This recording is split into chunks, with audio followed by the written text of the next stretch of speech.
Alright, hello and welcome to yet another session here at the Gosu Academy. Today we'll be looking at DE Train, which is a very new map. It's very possible that when you watch this on YouTube, the map won't be as new as it is right now, simply because there is like a little bit of backlog, which is on purpose, of the videos.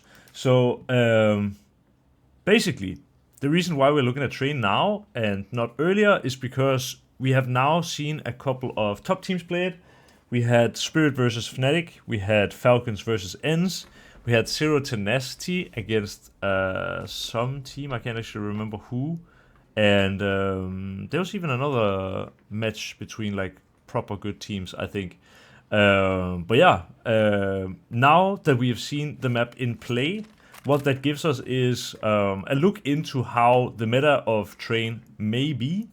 I can show you some of the tricks that I think majority of casuals won't know. So if you want to be a step ahead of the competition, then definitely this session should be something for you. I guess I can tell you guys, my team has started practicing Train, and so with this, I do probably know a few things that we found out just in general. We haven't touched so heavily on the map, but still, I think you guys will enjoy.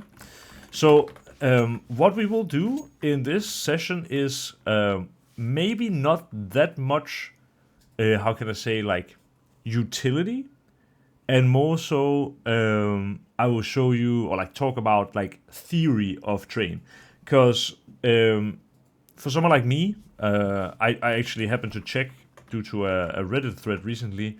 I was about top 60 in the world against top 50 in CSGO, in all of CSGO history on Train in professional play.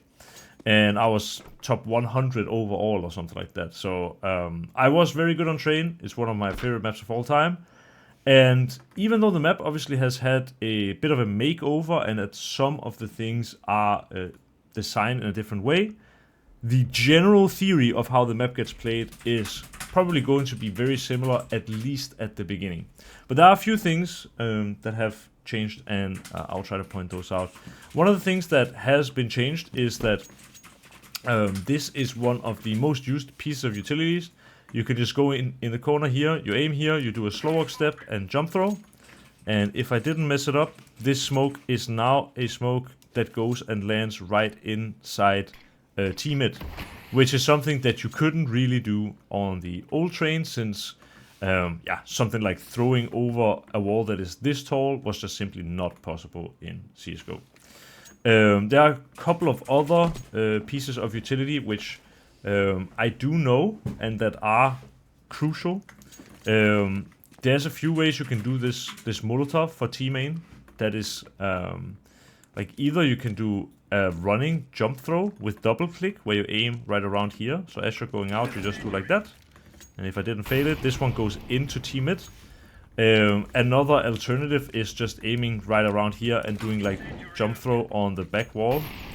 This one is more, it doesn't really go as far in, but it gets the same effect, and it might actually land a little faster. But yeah, it's a little bit tricky to get it to land properly, I guess. So yeah, that's one piece of utility, and typically, the way teams play it is that if they do this smoke, they sometimes still do this Molotov, and then the Molotov blocks the initial push, then the smoke comes on top. Then some people as well will be doing like, a jump throw nade, or I like to even just bounce a nade like this. So if someone goes out in the Molotov, they will take heavy nade damage. There's also the possibility of, bouncing a flash like that, so you can cross quickly to pop. And this is honestly some of the most crucial utility as CT side. Yes. For the rest of the utility, I think maybe I want to talk a little bit theory first. But I think this utility is so key. The ones that I've, like the piece of utility I've shown now, I'm showing them first because they are so insanely key to winning Face It. When I've been playing Face It, I have been kind of playing through a rush simulator. Like if you give T's the chance to rush out here and go right side, or even rush out here and just run down this lane, they will take that. So it's really important to know the utility to stop that play, because that is the most used, basically, strat. And if any of you were at my most recent session, we kind of went through every map and talked about like the Counter-Strike ladder, like what is the most likely thing that a T-side will do. On train, that is definitely just the A-rush or the B-rush, just like any other map. And the A-rush is very simple, because all you gotta do is literally run out A and then just have like someone yeeting flashes over here. Like I don't even have a set lineup for it, but I'm pretty sure these flashes will be fine. Even though they're quite high, they will definitely still make me blink. And also, I mean, if you have more set lineups, something like this is... hang on. You'll probably throw them with walk, jump, throw. Let me try to throw like a proper flash here. Like something like this. As I'm running out here, this flash is going to own me, basically. And if you consider this as kind of like does 2 on long, you can drop extra flashes for your teammate who's throwing the flashes and can just like keep spamming flashes. So if you allow people to run out A, they will definitely do that. Now, overall theory on train is that T-mid is pretty cramped. There isn't that much space in here. And so this is not really a place where you will want to sit for extended periods of time. It's not that easy to win duels if someone pushes you. Any utility can like clear you out quite easily. I mean, this is simple and effective.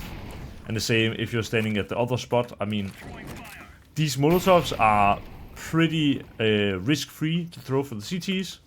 And also what a lot of people are doing now is they will go like just here and do, I think, smoke like that, which is just deep teammate smoke. We saw, for example, Nico from Falcons throw this. And then obviously if you just do like a Molotov in here, you can just go in and like clear teammate. So this is an area where you can definitely stand in here, especially if the CTs are not playing aggressive against you. But it's not an amazing place to be, because taking duels out of this is not that easy. And that is why majority of teams have a default set of utility. I've even had people in FACEIT do this. Having a smoke sandwich really cuts the A bomb side, I guess, or like the outside area in half. Where as soon as you're out here as a T, you actually have a remarkable amount of cover. Then people also typically add a smoke into what people now call camera, which allows for you to get flashed through this and go over and like try to fight the side or kill the CTs in the back. But also it just gives you space in case you want to scale out right side. You don't need to worry about an AWPer or a rifle playing from the distance and killing you from there. And then what a lot of people will do as well is they will try to throw a Molotov down here, which blocks the CTs from peeking the deep lane here if it's thrown correctly. And again, this gives the T's more space to get out to A. This tall white box is a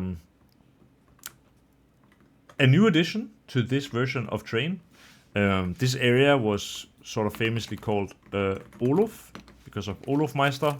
It was kind of his area. He was, well, I don't know necessarily if he was the inventor, but he was definitely the abuser of the fact that being out in the left side area next to the train that went from the old train map was really strong. There used to be a decent amount of cover, but actually this box is arguably even better to hide behind. If you stand like this, where you just go up, you are actually hidden from every conceivable angle, like here, here, here, here, here. And even if anyone peeks here, you're also hidden. Maybe they can see you like this, I'm not actually sure. But either way, it is a really, really powerful position. And getting out into this spot isn't really that difficult. But for the CTs, it can be quite difficult to clear. Especially if they are not, you know, able to peek here because of Molotov. And also, if this smoke is up, imagine if there's no smoke here, all I'll have to do is just do a Molotov, and it's like very easy for me to clear. So this is kind of like an island where you can find some safety if you don't want to do something that's, I guess, full all in. Then there's also the pop dog area, or pop, which has been changed massively since the last train.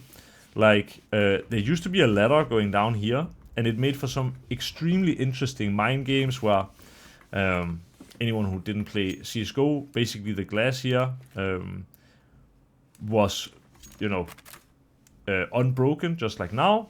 And then what people would sometimes do is they would, you know, have a lineup where they flashed, and it just... I mean, basically, pop went through so many different evolutions where originally people just did like... originally people just tried to basically jump down. And then people started doing like underhand flash lineups where the flash would go down the ladder. Then people did some crazy lineups where the flash would be like bouncing on like multiple walls and then go down.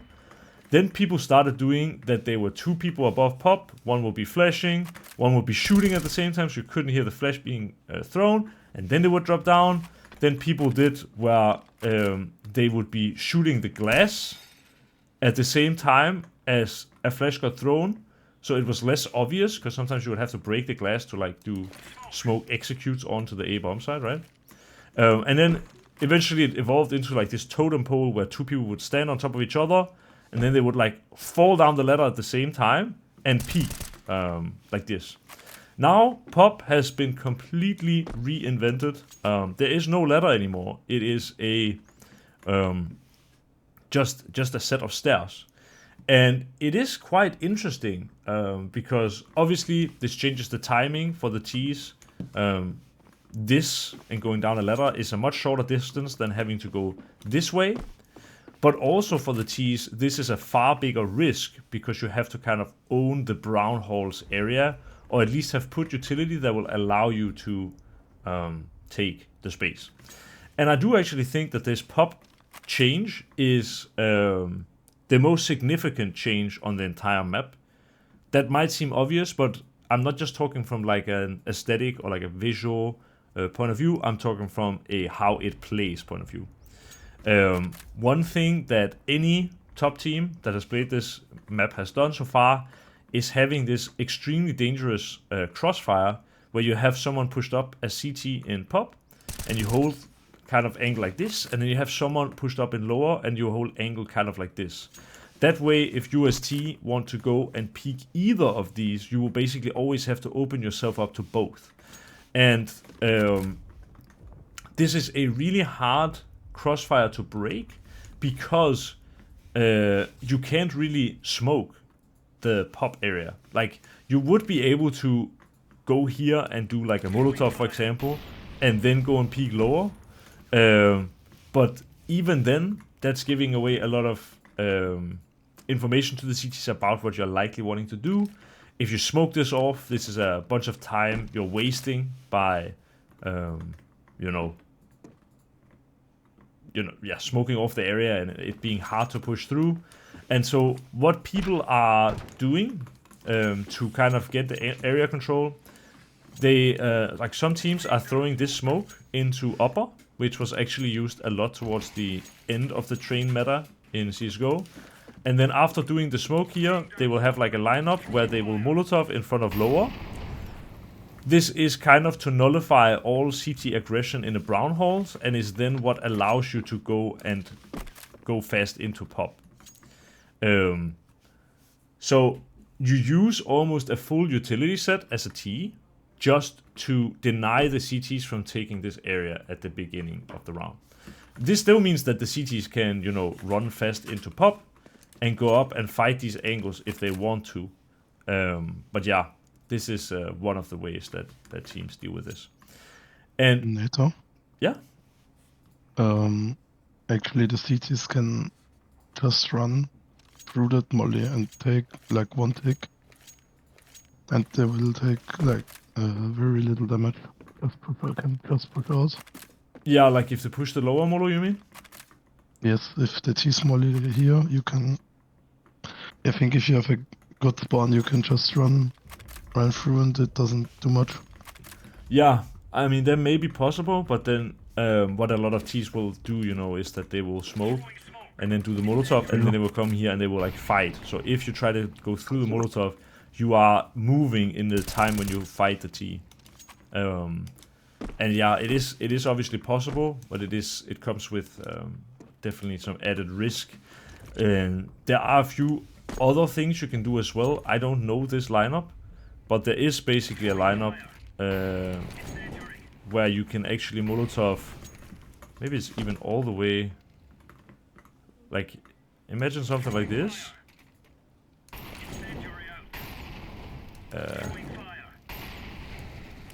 Maybe you can even throw a jump throw. Yeah, that kind of works. Like, you can actually Molotov outside of pop. I should probably go T-side here so you get a better feel for how big the Molotov is. I'm not sure if I can do this again. This would be a pretty cool lineup if that's just how it is. Okay, like this. You can actually Molotov pop. I'm pretty sure if I was a little bit better at the game. I think there is probably a lineup. I mean, these are one of the things that people are going to have to find, right? But maybe there is a lineup where you can Molotov pop perfectly. Like this, for example. And this is also an option. Like, if you can line this up fast, you can go here and do... How was it I did it? And do this, and that's another way of denying the CTs of pushing this area. In theory, you could also do, like, go here and throw an HE, so that the CTs will take, like, 40 damage if they try to take pop fast. There is a lineup as well from here, I believe. Let me see, how was it you did it? Like this as well, where UST can Molotov the outside of pop, which was also used in the CSGO meta, where if the CT is jiggle peeking here, and he gets Molotov, he has the choice to either, you know, go out and take a lot of damage, or he goes in and is full committed. So that's a very interesting piece of utility as well. And yeah, it is this pop area is so key as well, because if you go to round, what shall we call it? Maybe round 16 of the Falcons versus Ends game, might be 17 or 18. There was a situation where Magisk from Falcons, who was playing CT side, was you know, jiggling lower, like a lot of B players will, and then at some point, Thesis moved up into this really powerful off angle, right? And as soon as you lock this, you basically have B. Not only do you have lower and upper in the same angle, but you also have a sort of early warning system, right? Like getting the contact on someone here is way earlier than getting the contact on like from down here and on someone there. Well, it's not way earlier, but especially like if someone would like if you don't jiggle here, right? If you would want to take the info from anywhere here, you will have to wait until the T's start the execute. But from here, you get it very early. And so what happened in this round actually was Glaive, it's kind of a sidetrack, but he used a timing on Ellie, or like Ivy, to go all the way behind the B bomb site. And then actually the B bomb site was completely clear for a while. Exactly because Thesis had this area on lock. Actually, he wasn't even holding this angle, but I'll show you how he was playing it, because that's a pretty cool thing as well. And then eventually, he had a smoke that faded, and that made him leave, and that's when Magis, the B player, rotated back into B and became the B player again. So, one of the biggest takeaways I've had already from this map is that teams or top players will use the pop area to change the B player into a rotation player and have the pop player be the B player. That means if you're playing, you know, high elo faces or playing team CS against people who understand train well, if you're going towards B late and you somehow kill this guy, bam, it's very likely B is now fully clear, and you can run and actually get a Molotov off to shut off the fastest rotation before any other CT comes in. And that's something that is an original thought, in the sense that this just couldn't happen on train in CSGO.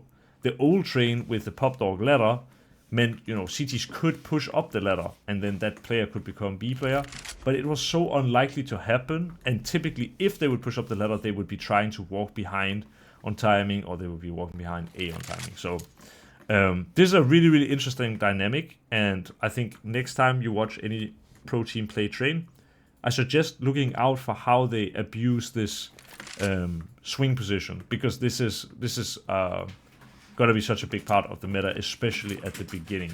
We'll see how teams end up dealing with it. Like, one of the ways would be doing the smoke there and then doing like the team Molotov here, because I think this one will spread far enough that you can't contest it as CT. So, but yeah, it could also be that the train will undergo changes in the future. We'll see how that evolves. But this, at least, area was very key on the old train, because without Brown Hall's control, you basically couldn't go B, right? Like, now it's getting a little bit hairy, but I love giving some extra context. Well, if you ask me, I invented this meta. I think not anyone else on the planet will say that, but basically at some point in the later stages of Train was played almost like how B on Inferno was played in early CSGO. And that was Cloud9 had found a lineup from here where you could throw a smoke that bounced through the windows and landed here, basically. So imagine it landed like this, but up here, yeah, I mean, you couldn't see anything. You could see less than this, I think. Or maybe you could actually see here, I can't quite remember.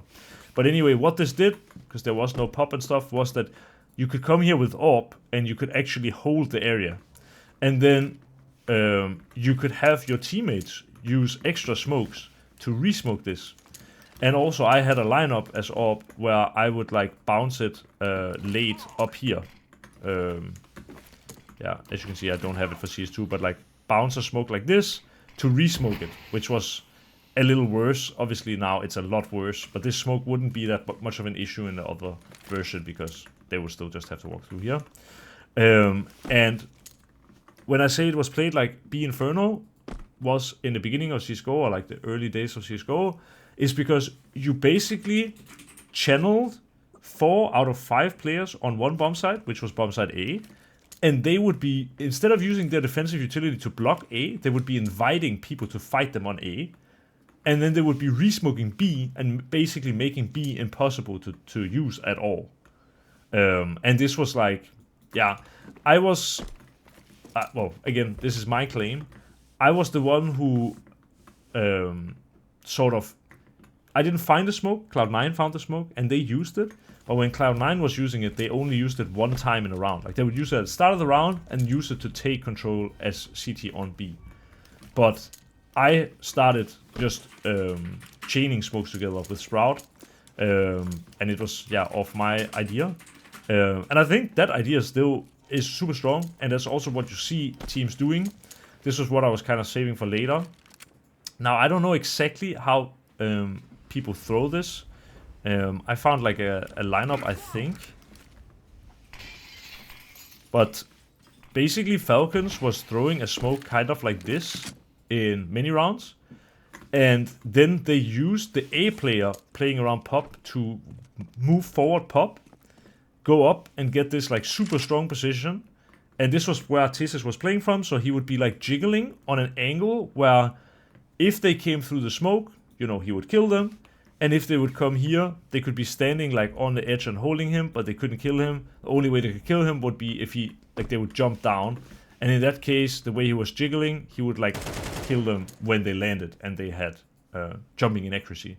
And then also, when the smoke was about to fade, he re-smoked here.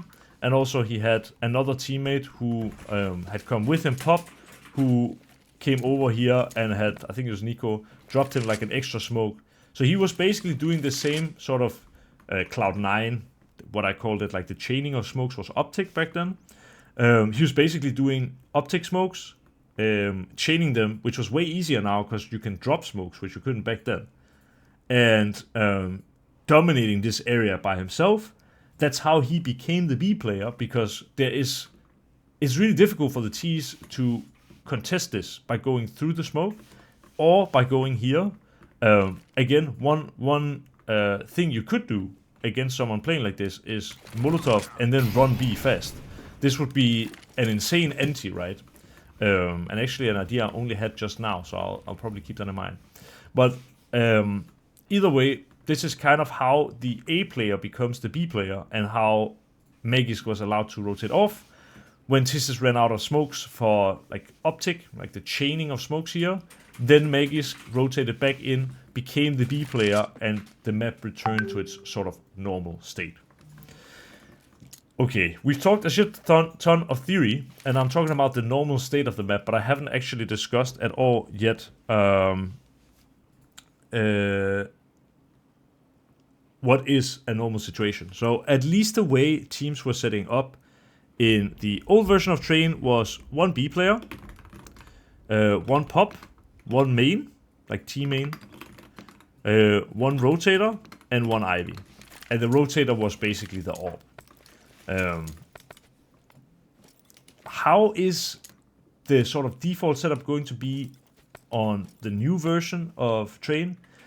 I'm not quite sure, honestly, because pop is really different, and it will honestly just be something we are going to have to check. Something I also noticed is, you know, if you as CT go close to pop, the way the map is designed now is where this sounds really loud and almost wooden. So when you're pop, you can really easily call if they are rushing B. And that's also why we've seen already some pro teams on buy rounds, regular buy rounds, start with 5A. Because if you just leave B open at the start and have people close pop fighting to block this early aggression, you'll be able to tell if they are going fast pop or fast B. And in that case, you still have a player who is a fast rotation towards B. So it is a map where you can risk a little bit, or at least play some gambly setups. And why? Well, part of that is because Train is one of the maps where the rotation is invisible to the Ts. Think of a map like Dust 2. The rotation between CTs is visible through the doors. Even a map like Mirage, you will typically be able to hear if a CT is rotating, or the AWPer will always start in window and then rotate somewhere, and he will have to slow walk if he wants to. But on Train, how the rotation typically is either through connector, or at least in the old version of Train, it would be sometimes through the backline. And these are both invisible and inaudible, which means that CTs are able to take some freedom if they're willing to gamble, and that's what makes this map super interesting overall as well. I don't know the lineup for this, but there is also, let me actually see, because this feels kind of good. Yeah, there is actually a flash you can throw, like this, that destroys this guy. Maybe I can throw it a little further, and it also destroys like anyone who is in here, or peeking out here, or peeking here. These guys are all going to be blind. The only one who's not blind is this guy, who's in this corner. So if you ever want to take T-main, you don't have that much utility. A Molotov here, and this one single flash. Oh, I failed it actually. This one single flash is sort of enough for you to take space in this area. So that's nice to know as well. For Ivy, this is an area that has been changed a lot. I don't think it's been changed for the better.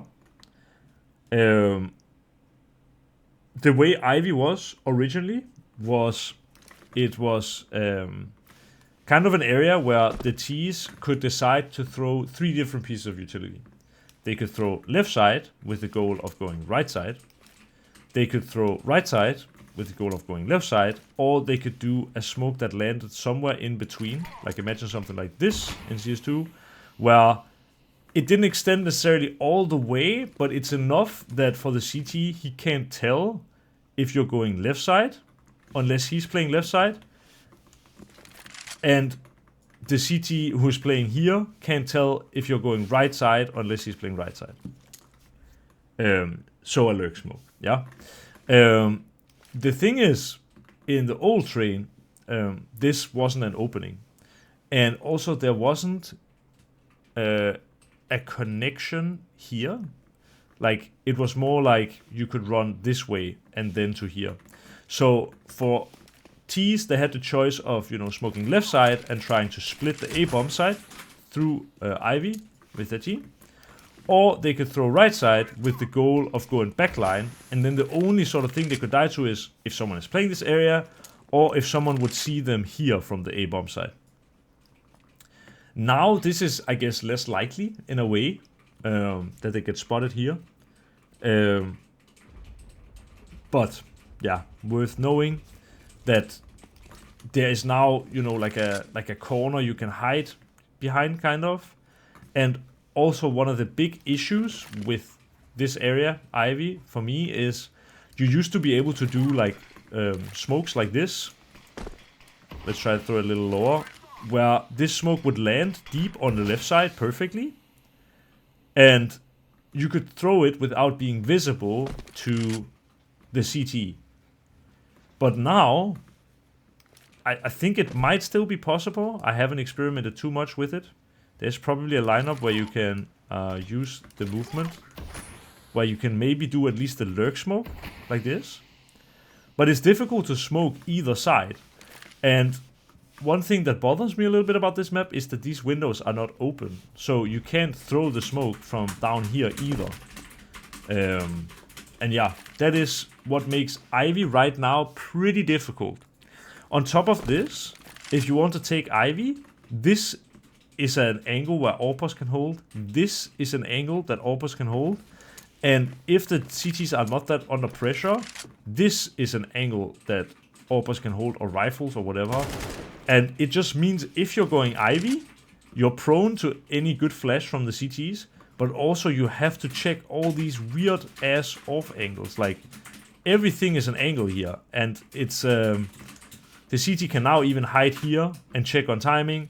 Like, there's simply too much stuff that can happen. So one way that people kind of deal with this, or I think will deal with this, is by doing the camera smoke.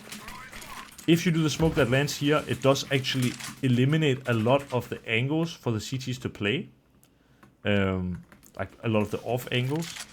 And it would sort of allow you to, I guess, Molotov this area and go left side if you wanted. But so this camera smoke is actually doubly important in the sense that you won't run the risk of an AWPer peeking T-main, but also it gives you more space on Ivy. So, food for thought. I think if there's any area we will see changed first, it will be Ivy, because right now it just doesn't feel right. But I think this way of designing Ivy leads to more tactical depth. Like the fact that if you can do this smoke and split this backline, this seems easier, especially if you also have like the camera smoke, right? It's almost like this guy can't be watching you.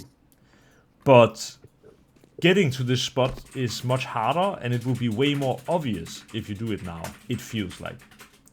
I think there are some interesting things you could experiment with. Like, for example, if you're smoked here in main, it would be possible for you to find like a lineup through the smoke where you can go and, let's say, Molotov camera perfect. That way, if you smoke this side and you molo this, you can actually run the backline, because the CTs will not be playing in this space most likely. and won't be able to rotate in to pick it up because of the Molotov. That I could see being interesting. You could also do camera smoke and have, again, like if this is smoked, have like a lineup where whatever you go out and you do this. And then with this Molotov and this smoke, the CTs basically can't defend from this side. And then again, it gives you more freedom towards the backline. Even then, you could, you know, do like a Molotov like this. So when you're running backline, the CTs basically can't defend, or they have to like edge the Molo. So yeah, it does mean that there is more tactical depth. But I will say one of the things with Train that always bothered me a little is that it is a difficult map to play if you're solo queue. And why is that? It's because most of the maps that are fun to play in solo queue are where you can do a lot of utility for yourself. Take a look at the utility I've talked about now, right? If you want to smoke sandwich, I mean, if I smoke this, I basically won't be on time to go out and use it myself. If I want to smoke camera, I mean, the CTs will probably block T main before I can use that smoke. With this Molotov as well, I can't do the Molotov if I also am doing the smoke, so there needs to be a high level of teamwork. If I want to flash out teammate, well, how can I flash for myself here? Like, this doesn't cut it. You need a flash over, which requires a teammate who is, you know, willing to play with you. If you want to do this Molotov to take pop, well, again, you won't be able to throw. I guess potentially, if you have brown house control, you could throw this Molotov and run, and then go and peek it. But it is still a Molotov that's difficult to use for yourself. The same with on Ellie. You know, you need someone to throw camera smoke for you and potentially a Molotov. Or if you do the lurk smoke for yourself, this is not something where you can flash for yourself. I mean, you can underhand flash, but it will be heard. So any area that you're going into basically is really difficult to flash for yourself. Same with B. You can do a bad flash like this, but it would be way better for you to have a flash through this window. So that's always the issue I've had with Train. I love it as a team play map. I even enjoy it at Pugs. But there were a lot of rounds on T side that were just not fun to play. And I don't think they've done a good enough job at fixing that problem with this version of Train. How would you fix it? I don't know. Maybe you could just add a window somewhere here, so that like you could flash out and then go out and peek, for example. Something like this. I don't know. But yeah, that's kind of an overview of Train. From what I saw, on T side, Ellie is, or like, yeah, I keep calling it Ellie, that's what it was called in EU CSGO Train. But Ivy, the Ivy area, is basically not being used. It's only being used as, well, someone from a team said it's kind of being used the same way as Ancient on A. You don't use Ancient A at all the entire match, and then at some point when you need to, like, do something weird, you rush A. And Ellie is kind of, or Ivy is kind of that same thing where if you've been winning by doing a lot of pressure out T-main, the Ivy player might be focused more on blocking that. And that's the time when you walk here with 3, or maybe you run here when the Molotov is burning, he doesn't hear you, whatever, and then you take a timing. But it isn't an area that people are actively playing right now. And when Train went sort of out of the pool in CSGO times, I would say we were fully in Ellie meta. Like, rounds on T side were all building off of Ivy. I was, and if you ever would care, probably not many people do, but on Train with Orb, I loved getting run boosted here to peek this and this with Orb, and I knew exactly how to, like, a lot of the times when you got run boosted, if the Orber was sitting this side, which was normal, you would sometimes be so fast with the run boost that he wouldn't see you, and you could like crouch peek him from this side where you could see him and he couldn't see you because it was this corner instead of this corner, and like then you could do all the smokes, and you could do rounds where you would do the smoke, but then you would do the re-smoke, or you would re-smoke the other side, do the lurk smoke, and then do the left side. And there's so many variations of playing Ivy that this area was like literally what rounds were built around. And I think we will get there again, but at the moment it's too complex for teams who haven't played Train for a while. And we will probably need to find some good lineups, and someone has to be the innovator. But this is just my prediction for how the map is going to look, since now we aren't even 1 week into officials. Okay. I haven't talked a whole lot about B. I think I will for one moment, and then afterwards I think we'll sort of close Train for now. I know Shifter had a couple of questions about Inferno that I want to get to, and we can do some more questions as well. On Train, as a B player, like literally jiggling with Molotov is a good way of starting the round. 9 rounds out of 10, or maybe even more. The only real thing that can go wrong is if an AK comes and he knows you're always doing this, so he like pre-fire headshots you, which is kind of unlikely. Or if, you know, they come here with AWP and peek like that. But even then, they need to hit the timing of your jiggle. Because if your jiggle is out here when the AWP, like if it's out here when the AWP is peeking and you're going back, if you react in time, the AWP has no opportunity to shoot you. So they need to hit it when you're not visible, and then you come out and then shoot. And so it does come down to chance a little bit.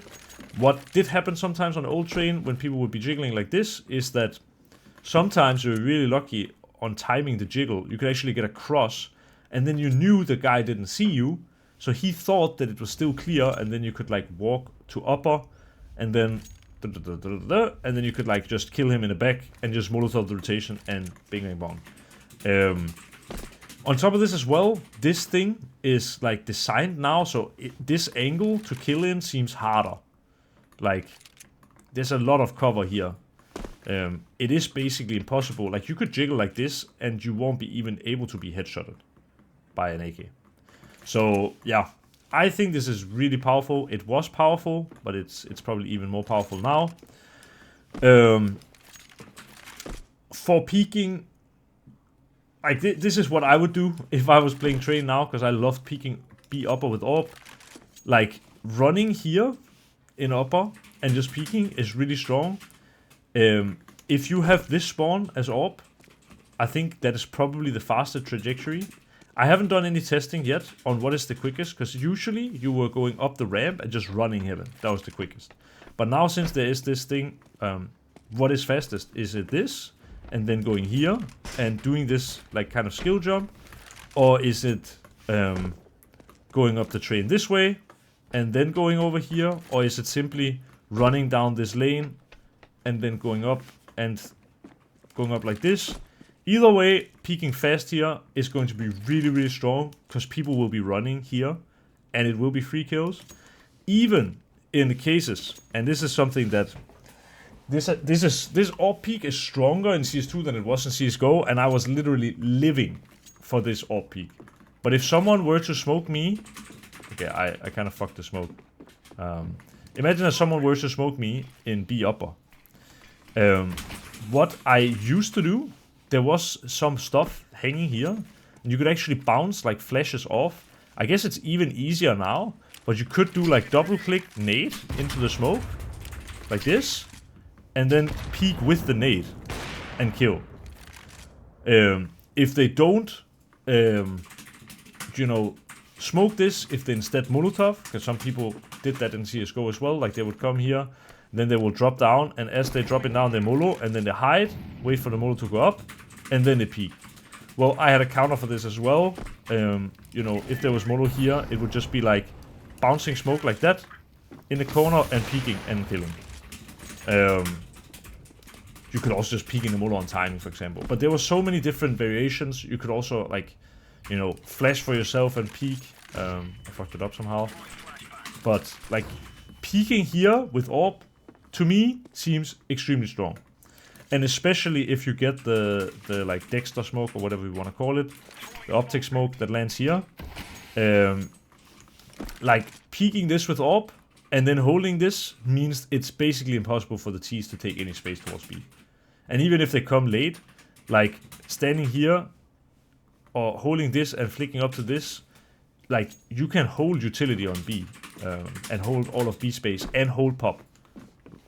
It's it seems disgustingly strong, if you ask me.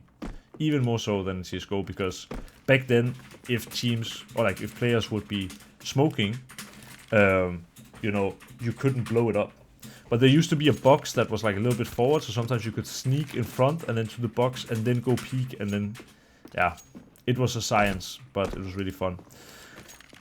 One last thing I think I want to share with you guys is something I think not a lot of people know, but I found it on Retech server.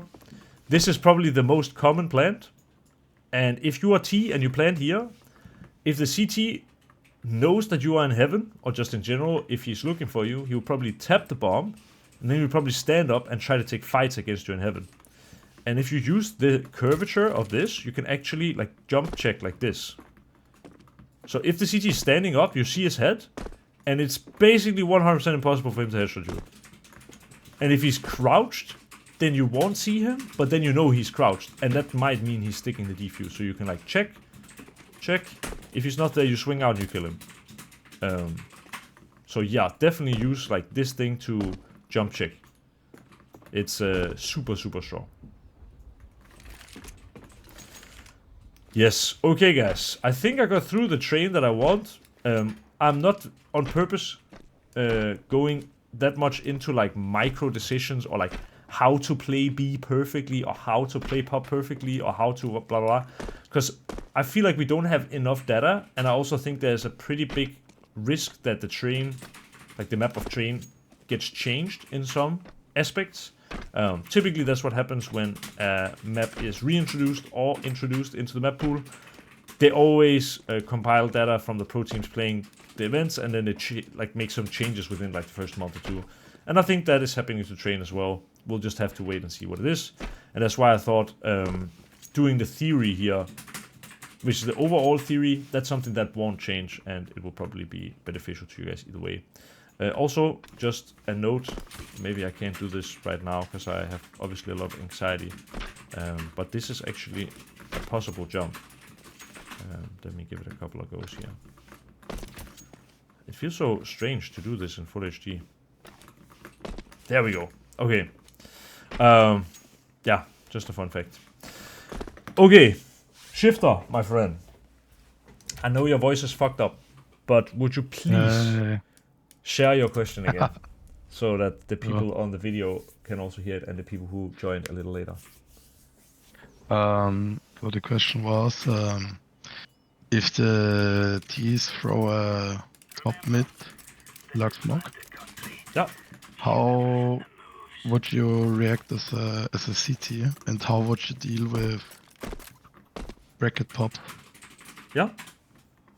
So I don't actually even think I know the lineup for the smoke, but it's basically like the one that goes something like this, right? Like it lands up here at the top of middle. This was fully unfeeling, by the way, but this landed pretty much perfect. Oh, this is the one you mean? More, yeah, but like a little bit more in the middle, but yeah. Yeah, so it basically like cuts off short and long, right? Yes. Yeah, I'll just throw it by hand so we are sure we have a good smoke.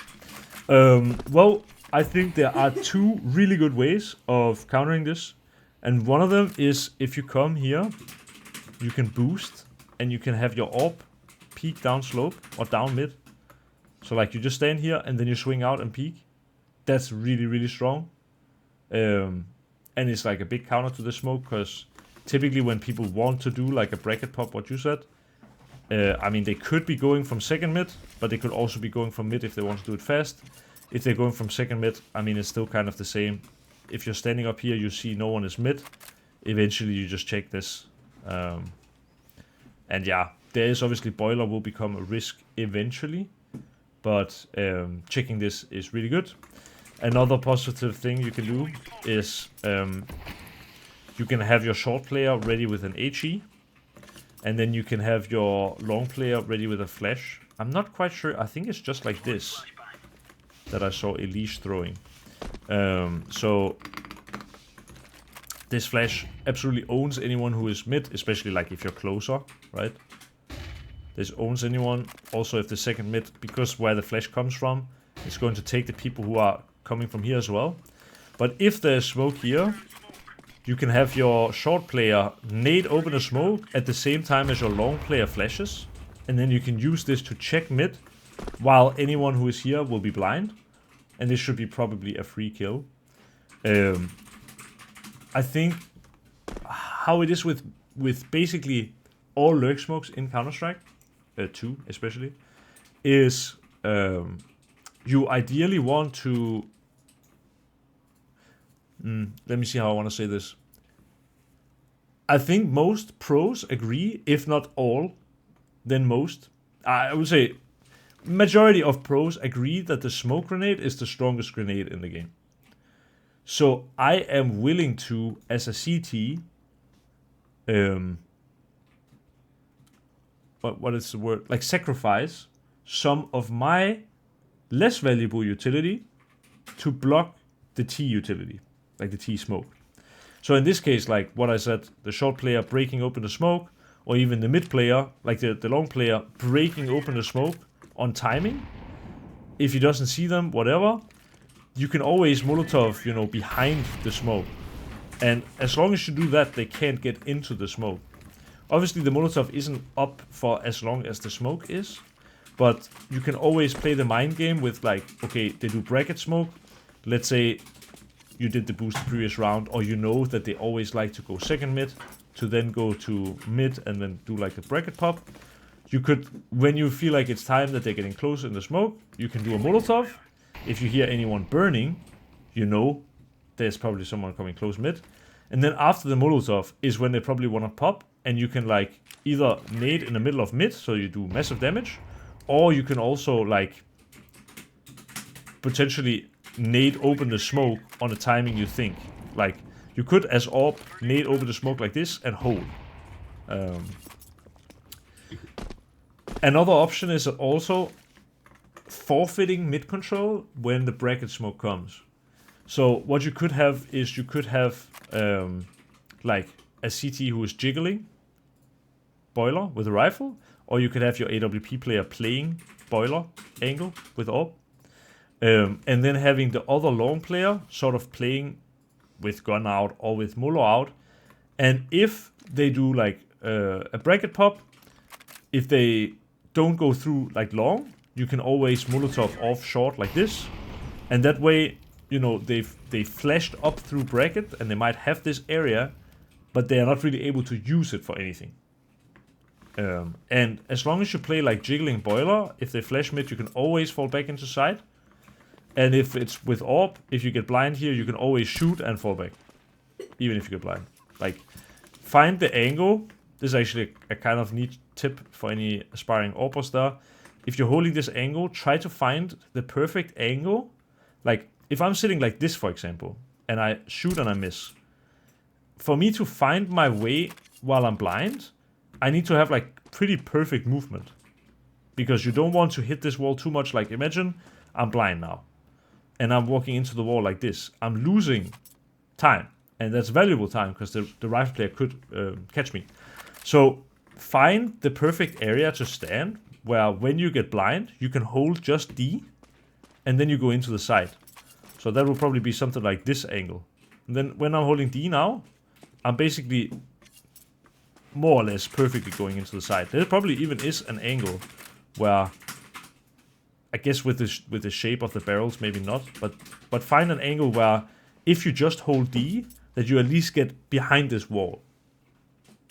Because that way, even if you're blind, you can always get used to just holding D and then eventually pressing W. And then you won't ever end up in a situation where, like if you're standing here, you hold D and you end up pressing W too early, and now you're just like stuck on the wall and you die.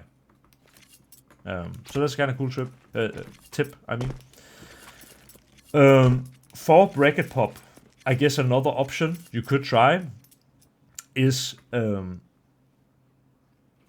some players call this playing tennis. I think it's such a cool way of saying it, but basically, you know how in tennis someone like makes a serve, let's say against you, and you will always return whatever they serve, because that's literally the point of tennis.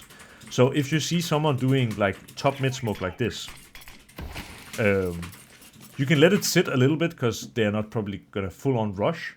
But after, let's say 5 seconds, if you smoke mid like this, your smoke is going to be up for longer than theirs. And even though this smoke really doesn't do that much, it does allow you to, you know, blow their smoke on timing and still have smoke up at the back. So if you are afraid that someone has taken timing or whatever, like someone is trying to like lurk through it or whatever, you can blitz the smoke, or if they try to go through it, I guess.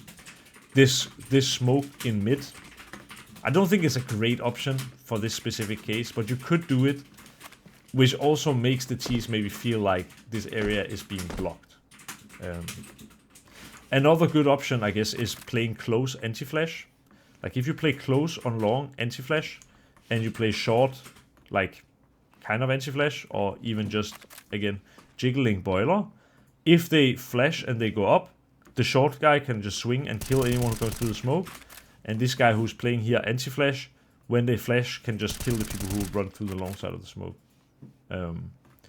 Also, I will say tees, majority of the time, will be doing the brackets pop on the timing of when the smoke fades. And so, if let's say they pop, you kill one, maybe kill two, you can always, you know, get this Molotov out and then you're like safe. So it's really just try to figure out what do they want to use the like a bracket pop is almost the only way to use this smoke. No one in their right mind is just walking through this with nothing. Like then it's really crazy, at least. Does that make sense? Yeah. Mm-hmm. Yeah. Perfect. Yeah. Okay, well, I hope that was a sufficient answer. Does anyone else have any questions?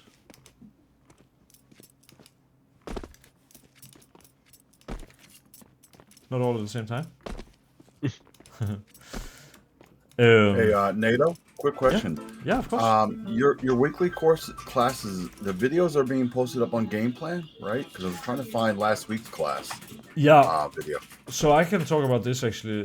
It's good that we talk about it. So basically, I got a new PC, and my old PC has the old, how can I say, the old Video? sessions. Yeah, like it has okay. actually like maybe 7 sessions right now, right? It's like with that far Oh, back. that's why I can't find them. Okay. Yeah, and I told Sebi as well. I'm setting up my my other PC today, and then I'm uploading them tomorrow on YouTube, and I think I will also upload them to Game Plan tomorrow. But at least that's why you can't see them. Is I'm in between PCs, as I like to call it. But well, at least you got a new soon as computer. I know you were complaining about your old one.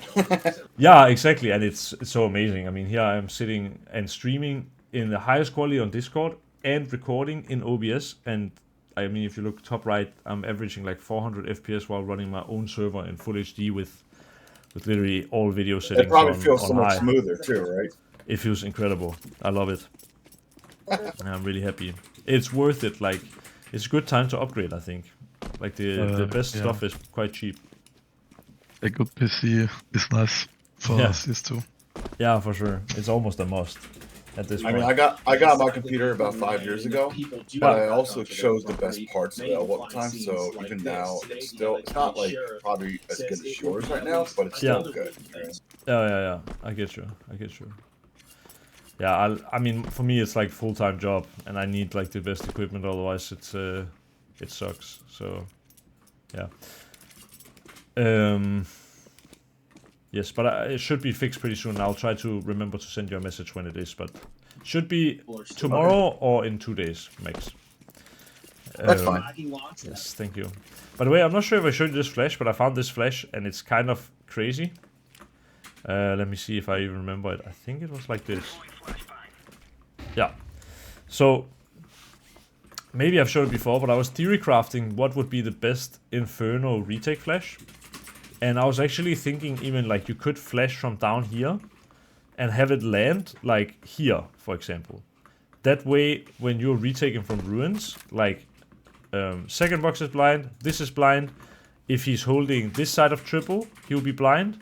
If he's dark, holding here, if you like, if it gets out from the corner and lands here, like sort of here, then it will blind these angles except this angle. And so I was kind of hoping I could find. I also want block like blind this angle, and anything banana, it doesn't really matter because that should be smoked on a good retake. But so I was thinking what kind of flash you could find, and I don't know. With a little bit of testing, I found this flash. Maybe I failed it now. Actually, we'll see. But basically, I mean, second box. Well, that's obvious. It's like first box. Yeah, that's pretty obvious. This one, does it actually take? It does. Okay. So this side of triple, even if I'm holding like a pixel angle, blinds. This side of triple, I think it might not blind the way it landed. I think I actually failed the lineup slightly.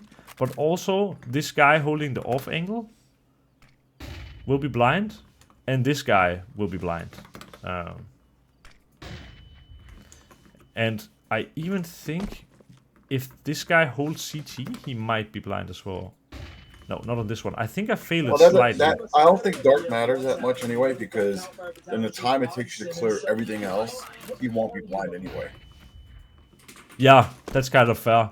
But typically you want it to be that you swing ruins and swing CT at the same time. And I think actually I did the flash correct now. I failed it a little bit before, but now it lands a little different. So it like bounces on top there. So this one should definitely be blind as well. Okay, I guess not. But the thing is with second box as well is that pros rarely play like this tight. They typically use this as like an off angle. And so they will like open themselves up. Even if they use like this to sort of spot a pixel, they will get blind. I think, yeah, I mean, this guy won't get blind. But this is like, if you're retaking from CT, a pretty bad spot to be. So most people are here, I guess. And yeah. This guy gets taken, and even like if anyone's holding the off angle, this guy gets taken, and if you're holding CT like this, I think he gets blind as well. Yeah.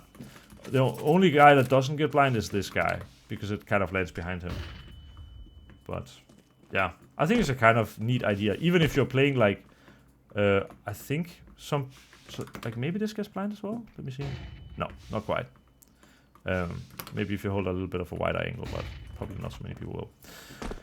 Yeah, that's a cool piece of utility, I think you can try out in your own matches. Because it's really often you will be set here with a flash, thinking, how the hell am I going to retake this? And double-click jump throw kind of in the middle of this, down below this line. Yeah, and this is actually, make sure you don't aim too far to the left, because then that will happen. It is a little bit tricky to throw, but it's kind of cool. Do I have anything other cool stuffs? I guess I'll show you this, and I think this will be the last thing in case no one has a question. But every pro team in the world does this smoke. Let me see if I can actually do it. Does anyone remember which piece of clothing it is? Is it here? I think it's the yellow t-shirt corner. Yes, that could very well be. Like this? The bottom right. This one? Yeah. It's good that I'm also getting taught stuff. Yeah, that looks pretty right, to be honest.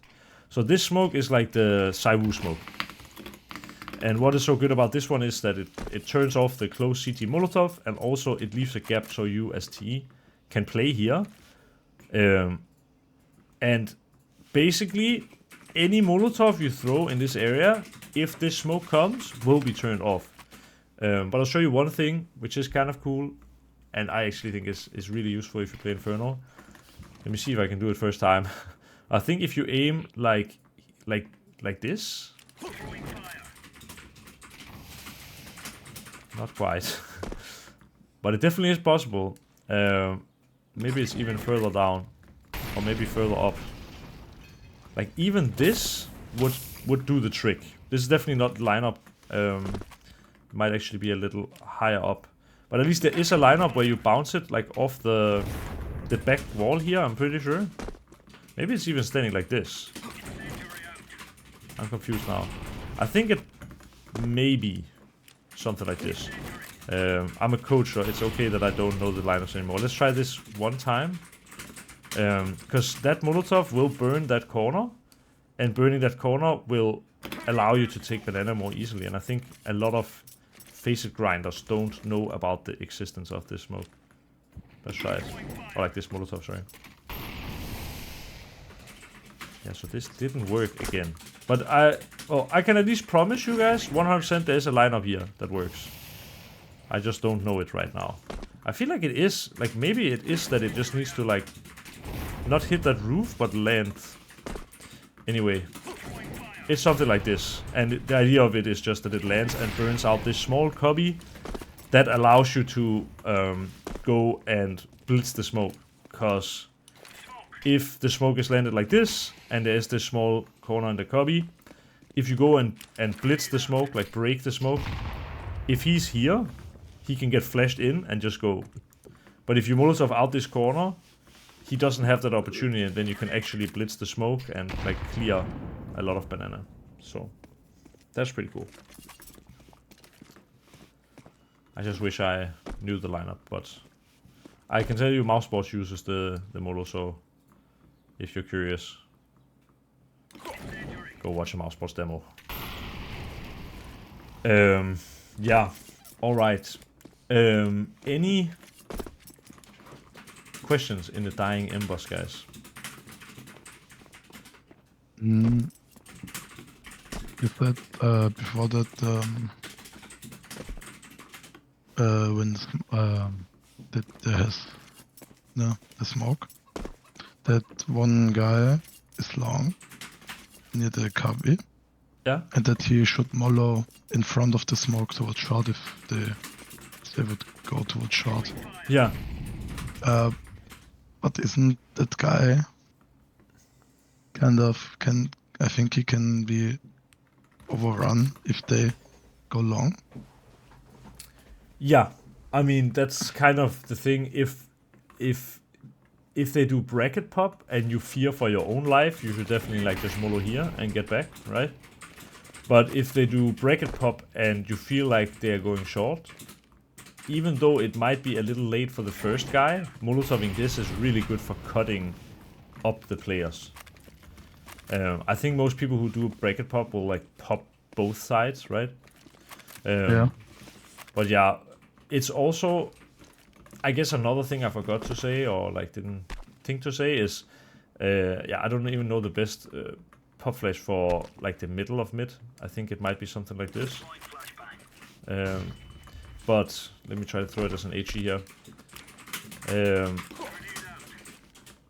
For it to be a good bracket pop, it probably needs to be right around when the smoke is fading, so that the T's can help each other, both sides, right? But also, there's always the choice to be made. Do you want a flash that lands like this, so it takes the AWPer, or anyone who's holding like a small angle? Or do you want it to take out here? And I think if you sit like this, for example, most flashes will not blind you. Because most flashes land too narrow, or like too shallow. Like if I throw this flash, which will probably be something like what I would throw. This is not a set lineup, I'm just, but like, yeah, this one is slightly out. But I think if I'm sitting like this, I probably won't get blind by it.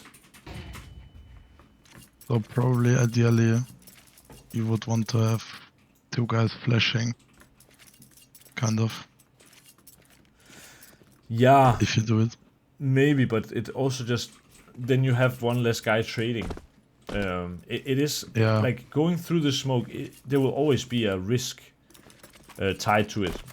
But I think like definitely playing in the close copy anti-flash is really strong, because yeah, as you're coming out through the smoke, you're jumping out with flash, like your first thought is not this, because then you're opening yourself up to these two, right?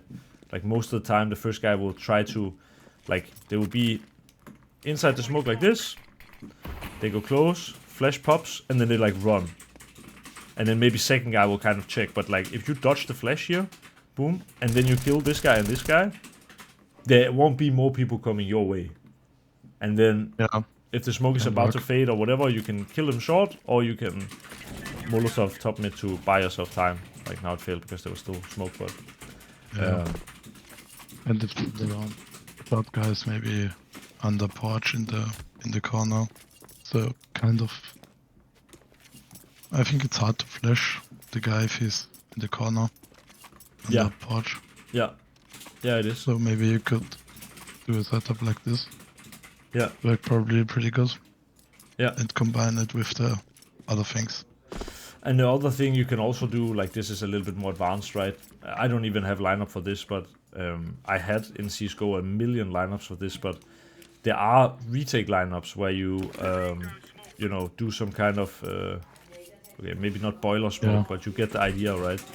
Like, where you do a mid smoke and then you let the T's take mid, like brackets, and then you do like mid smoke, and then you flash forward, or you like molo close and then contact forward. And being in brackets is not that nice as T if mid is smoke, because you can get peeked from both sides.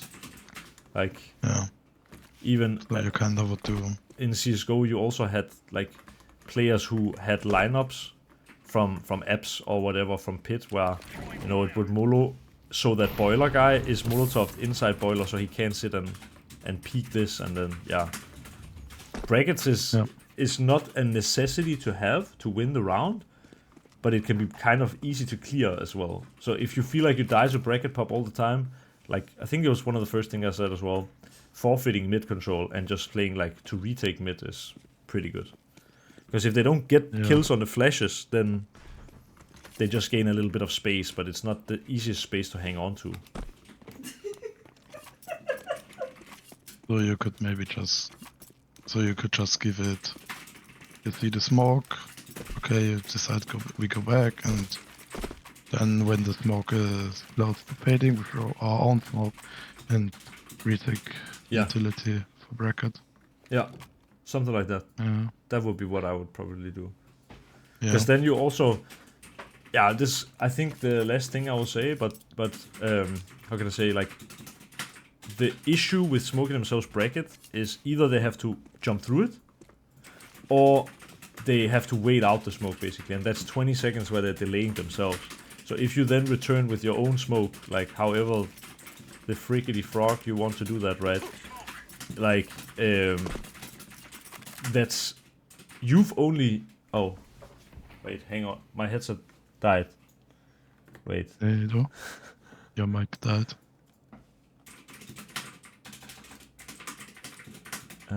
One small second here, guys. My headset died because I didn't charge it. That was perfect timing. Lucky. So what I was saying was, let me just get this to work real quick.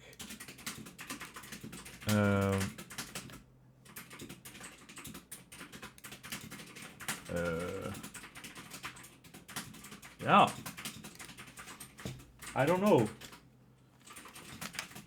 Oh wait, I think I might need to turn on my headset again, guys, because it died.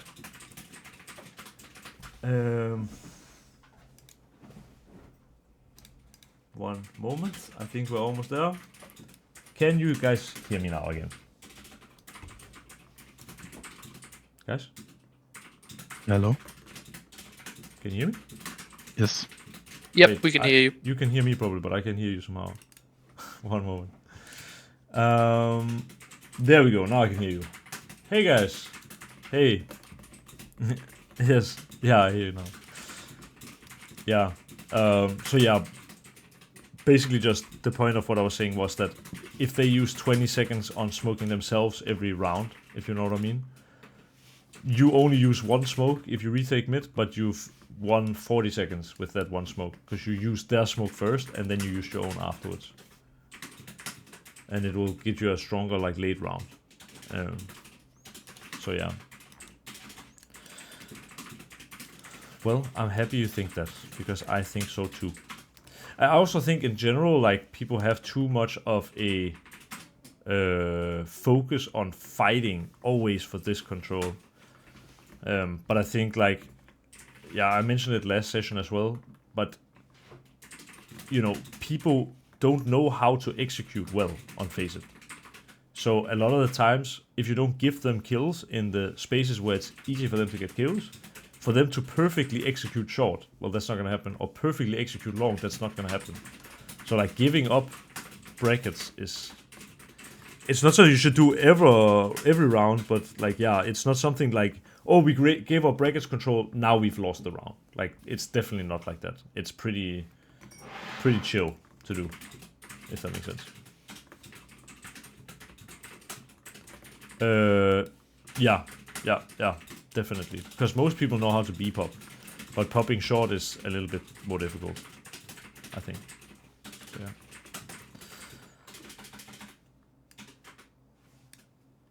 Yeah, no problem. And thank you for taking the time to be here as well.